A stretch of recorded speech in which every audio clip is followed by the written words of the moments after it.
할렐루야.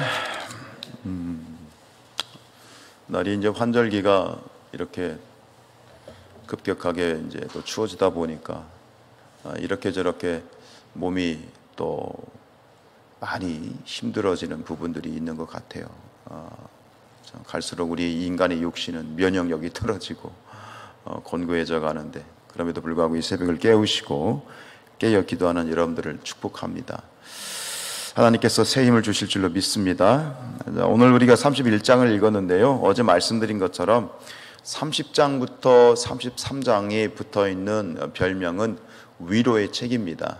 이전까지는 심판과 또 굉장히 엄중한 또 그러한 말씀이었다면, 이제 30장부터는 그러한 선 심판에 대한 후 하나님의 구원 그리고 회복에 대해서 계속 집중적으로 말씀하시는데, 그 중에서도 오늘 이 31장에서 가장 핵심적인 건 뭐냐면 그 회복에 대해서 말씀하시는 하나의 결정체가 있어요.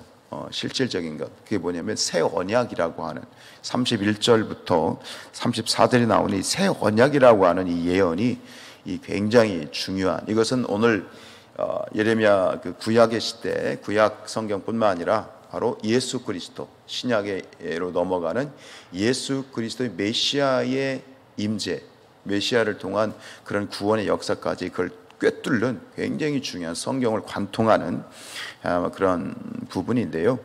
31절 한번 볼까요? 여호와의 말씀이니라. 보라, 날이 이르리니 내가 이스라엘 집과 유다 집에 새 언약을 맺으리라. 사실 이것은 이스라엘 집과 유다 집, 그러면 앞에서도 이런 표현이 계속 나오지만 이것은 이스라엘 민족 전체를 통칭하는 거죠. 지금 이 남유다만 남아있는 상황이지만 그 하나님의 회복은 남쪽과 북쪽 모든 것을 이제 다 통칭해서 말씀하시는 건데, 사실 이것은 그러나 이스라엘 그 민족, 이스라엘 사람의 국적을 가지고 있는 그들의 혈통적인 그러한 측면에만 한정될 수는 없죠. 왜냐하면 새 언약의 완성은 누구를 통해서 완성되는 거기 때문에, 예수 그리스도. 이것이 1차적인 새 언약의 성취는, 새 언약이 이제 결정되는 것은 70년 후에 바벨론에서 돌아왔을 때, 여기 보면 그런 표현이 많이 나오잖아요. 그때에, 그날에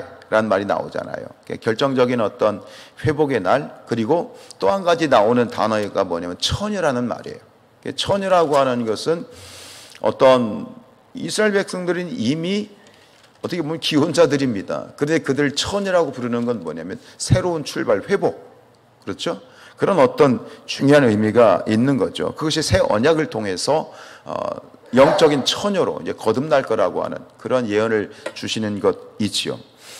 그래서 사실 이 예수 그리스도의 그러한 십자가 보혈, 예수님의 피로 말미암아 세우신 새 언약의 대상 모두, 그러니까 이것은 오고 오는 모든 세대의 교회, 우리를 포함해서 이전과 이후의 모든 교회, 하나님의 백성들을 통칭하는 것이면서 결국은 우리는 뭐예요? 영적인 이스라엘로 그렇게 포함이 되는 것이지요. 이 언약을 맺었다라고 할 때 이 마지막 31절 끝에 보면 새 언약을 맺으리라 그랬잖아요. 맺는다라고 하는, 이 맺는다라는 말의 원래 어원의 뜻은 뭐냐면 쪼갠다는 뜻이에요. 쪼갠다. 왜냐하면 이것은 이 시대, 이스라엘 이 구약의 시대와 그리고 고대 근동에 있었던 언약을 체결하는 방법과 그런 뉘앙스를 가지고 있는데, 언약을 체결하는 것이 왜 쪼갠다라고 되어 있느냐? 뭐 들어보셨을 거예요. 이 당시에 언약 체결 방법이 있었어요.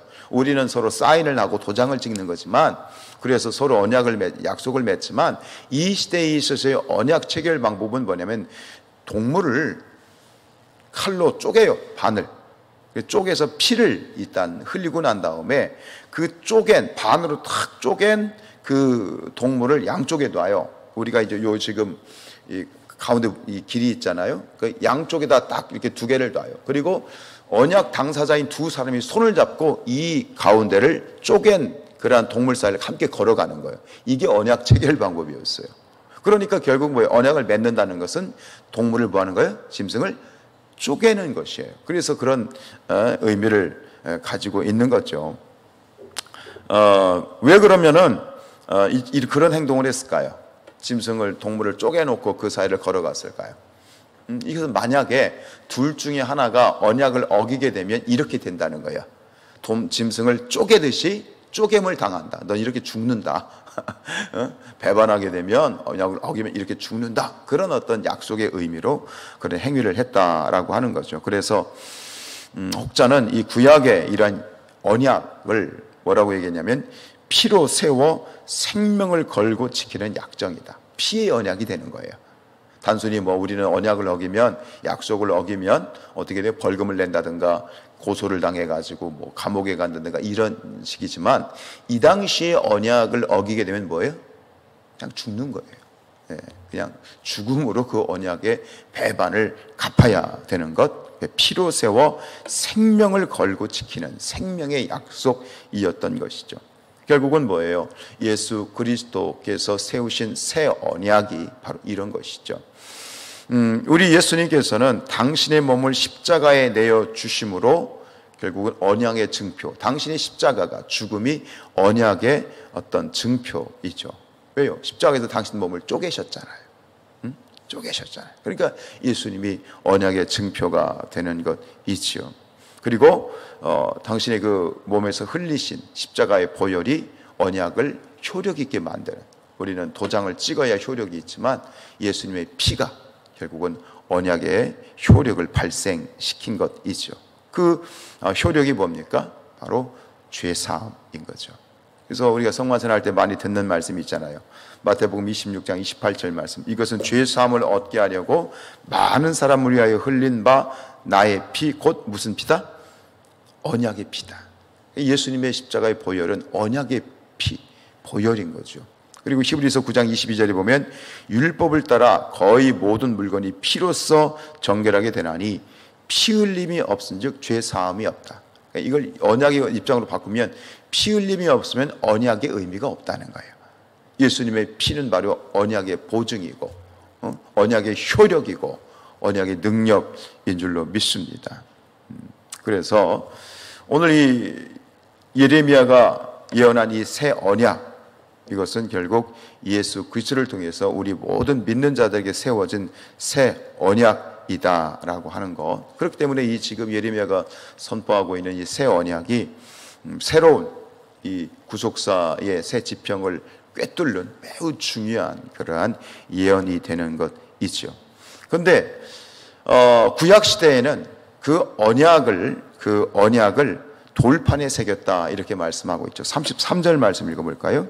그러나 그날 후에 내가 이스라엘 집과 맺을 언약은 이러하니 곧 내가 나의 법을 그들의 속에 두며 그들의 마음에 기록하여 나는 그들의 하나님이 되고 그들은 내 백성이 될 것이라 여호와의 말씀이니라. 보통 우리가 그런 얘기 하잖아요.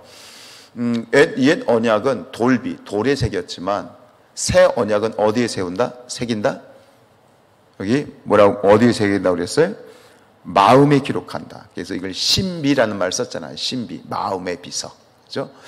옛 언약은 돌비에 새겼다면 결국은 새 언약은 신비, 마음에 새긴다. 여러분, 새 언약을 마음에 어떻게 새기는 걸까요? 마음에 새긴다는 것은 어떤 의미가 있을까요? 그냥 내 마음에 담아두는 것을 의미하느냐? 그런 차원을 말하는 게 아니에요. 결국은 마음에 새긴다라고 하는 건 뭐냐면 이 옛 언약의 가장 대표적, 그러니까 구약의 율법을 말하는 거죠.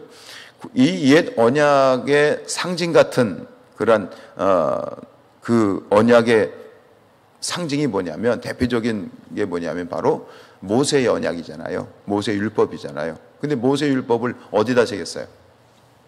십계명이죠. 십계명을 어디다 새겼어요? 두 돌판에 새겼잖아요. 그러니까 이 옛 언약의 특징과 새 언약의 특징의 차이가 뭐냐면 바로 이 외적인 것, 그리고 내적인 것에 있는 거예요. 그러니까 옛 언약은 돌판에 새겼어요. 옛 언약의 특징은 뭐냐면 굉장히 외형적인 것에 굉장히 강조점이 있어요. 돌판에 새겼죠. 그리고 그 율법을 지키느냐 안 지키느냐 하는 것은 겉으로 드러낸 행위를 가지고 판단을 했죠. 그러나 새 언약은 그런 외적인 것이 아니라 내면적인 것에 이 핵심이 있는데, 내 마음에 새겨지는 이 새 언약, 그 마음 깊은 곳에서 작용하는 이 새 언약이 뭘까요?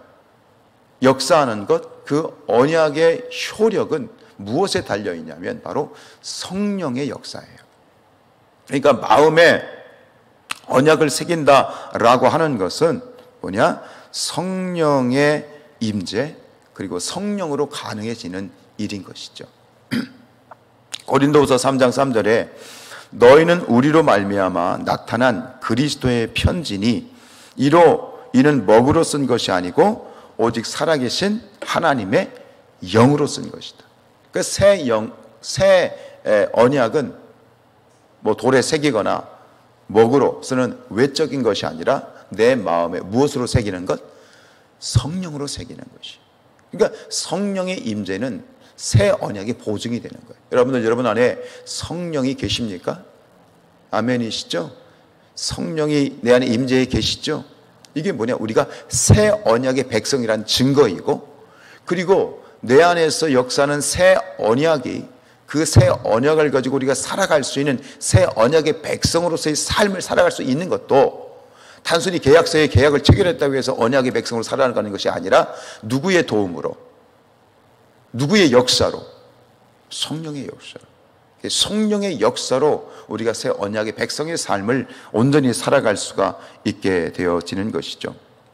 여러분, 우리가 성령의 역사하심 가운데 온전히 새 언약의 백성으로서의 삶을 살아갈 수 있기를 축복하고, 다시 한번 내 안에 계신 성령님을 확인하고, 그렇죠? 내 안에 계신 성령님의 역사를 확인하면서 정말 당차게 옛 언약의 백성이 아니라 새 언약의 백성으로 정말 살아가며 승리할 수 있는 그런 성령의 사람들이 될 수 있기를 주님의 이름으로 축복합니다.